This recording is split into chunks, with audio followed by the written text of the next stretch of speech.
KCFM 99.8 podcasts, brought to you by Safer Roads Humber, working with you to keep you safe on the region's roads. Joining us now is Adam Pearson, the new chairman of Hull City. Adam, must be a great day for you, obviously first day back at school and to a club that you already know about. Yeah, no, it helps knowing about it. You can get straight back in and obviously get stuck in, so it's been busy and from tomorrow it's all work now at this club and we'll try and sort things out. How does it feel to be back? Yeah, it feels great. It feels as though I've definitely come home and I know my way around and there's a lot of familiar faces here and there's a great heart and soul to this club, so it's very easy to slot back in. Yeah, I mean, obviously there's been a lot of discussions over the last week as well, with the departure of Paul Duff and obviously the future of Phil Brown as well. How difficult a decision was it for you to leave your position over at Derby and come back to Hull? Yeah, it's obviously difficult because it's not always straightforward on the shareholding side, but as soon as Russell said that he wanted me to come back, then really there was only the one place that I wanted to be, and I'm delighted to be back here, and I think we can go on to have more success in the future. How did the move come about? Because it seemed to snowball pretty quickly towards the end of last week. Yeah, it did, very much so. I mean, when we started having conversations sort of the middle part of last week, so absolutely it was such an intent for me to get back here once I knew that Russell was interested, and Russell obviously seemed very enthusiastic to have me back here. And that's great, so it was a very easy deal to do. And obviously you've had dealings with Russell Bartlett before, obviously from when you were the chairman of the club, just a few years ago. Yeah, no, we've kept in touch, and he's somebody that I get on very well with. He wants to remain or revert to being in the background and get on with running his business and just enjoy his football, and he wants me to get on and run it top to bottom, and that's really what attracted me to it, to be able to put my own stamp on it and to take it forward with my own decisions. I mean, obviously you've had experience of Premier League football with Derby County. Obviously you're now back at Hull, club in very similar sort of situation at the moment. I mean, how has the club changed in the 2.5 years since you've been, and what has stayed the same, do you think?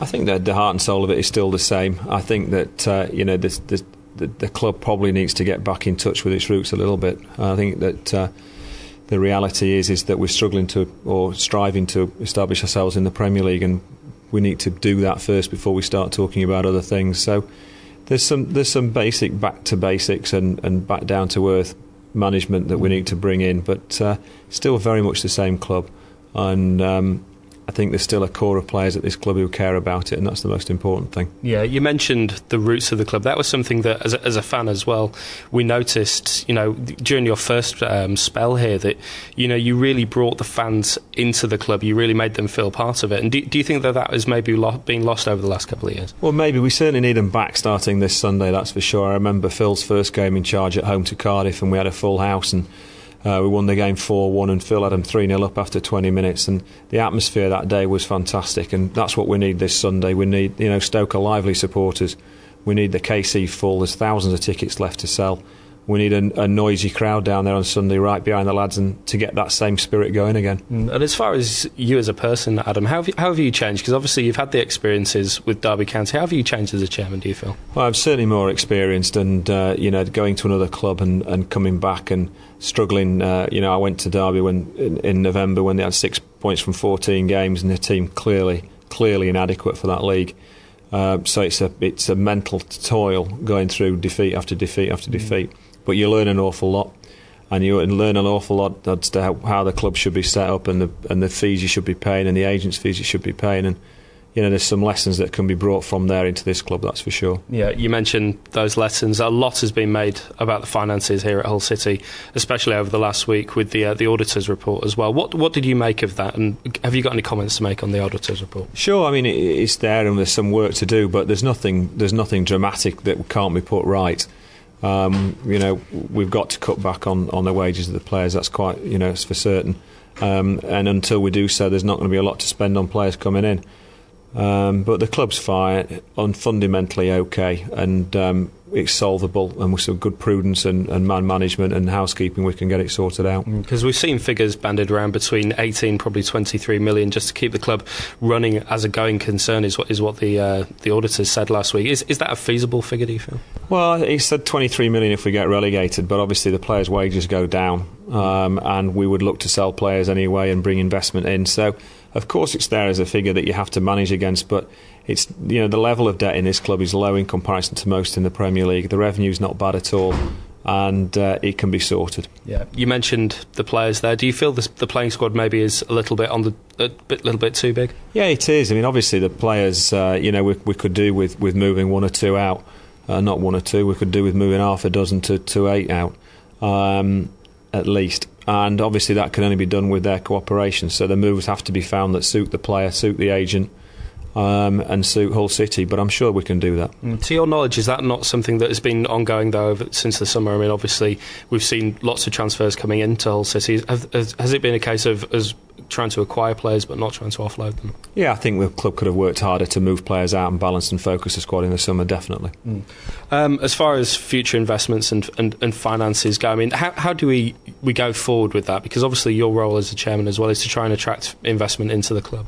Yes, it is, and it's my role now to reduce the wage bill, reduce the costs, increase the revenue and bring some investment in, and I should be working on all 3 of those prongs. And if we get them right, then the future of the club's rosy. It's just a case of how much we can reduce wages by, how much we can reduce costs by, how much we can put revenue up, and how much investment we can bring in. But we'll get there. It's not an overnight fix, obviously. We've seen lots of clubs in the Premier League, though, having experiences of being bought out by, say, families over in Arabia. Obviously the situation at Liverpool, Manchester United with the Americans, yourself was included in that as well. Is that the sort of investment that we're looking for Hull City? I think that Russell's got a vast majority stake in this football club, and therefore it's easier to parcel off small percentages of shareholding and sell them for money, and let Russell retain overall ownership of the club. So that might be one way to go to bring money in. But I know that I'm certainly here for the long term, and the owner is as well, and that together the two of us will get through it. Because obviously the fans will look at the finances, and obviously there's been a lot of concern. There's been a lot of false hopes, I suppose, in many respects as a Hull City fan over the years as well. I mean, is Russell Bartlett here to stay? Is he adamant that he wants to continue going forward with the club? Yeah, very much so. When you say a lot of false hopes, I think the club's had phenomenal success over the last decade. And I think that its rise to the Premier League in the 18 months, since I left was just unbelievable. So when you say there's a lot of false hopes, there's been a lot of realised ambition as well. And people have got to remember that, it's only 8 years ago since we were playing, 4th Division football. So there's been a lot of progress. But yeah, the owner's here for the long term.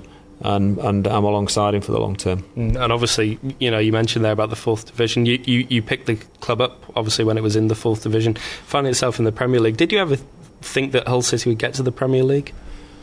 I don't think. I was never, one of those who said, like Notts County said they're going to get in the Premier League. I said we'd get in the Championship within 5 years, which we did it in 4. And that was, me spouting at the start when I had no idea. So, we did it, and we were lucky to get there, but we did it. And you need that bit of fortune. And obviously, we had that bit of fortune in getting into the Premier League as well. Now, we need to get that fortune in staying up. And the old adage is, the harder you work, the luckier you get. Well, that really is what it's all about in football. And obviously, linked to the finances, you mentioned about the playing squad.